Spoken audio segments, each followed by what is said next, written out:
16h30, fin du suspense à gauche. Juliette Chenel-Leroux balaie toute proposition d'union avec Nice Front Populaire et l'idée même du retrait de sa candidature réclamée par Christian Estrosi. La tête de liste d'Unis pour Nice va même plus loin.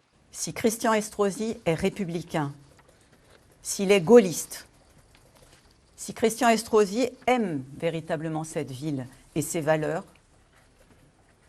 nous lui demandons solennellement de se retirer immédiatement de la vie politique.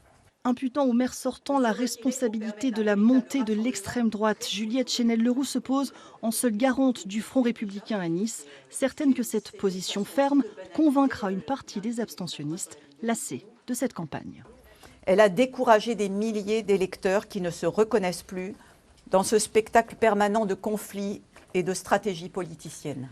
D'arrangement, il n'y en aura pas non plus avec l'autre gauche, la liste Nice Front Populaire portée par Mireille Damiano. Malgré une rencontre et des échanges ce matin, coupés court dans leur élan, Viva et LFI dénoncent une mascarade. Ça peut paraître pour être des enfantillages, mais vu ce qui est en train de se produire dans notre département, dans notre région, en France, 2027, avec la perspective d'une fascisation globale de nos sociétés, c'est particulièrement irresponsable.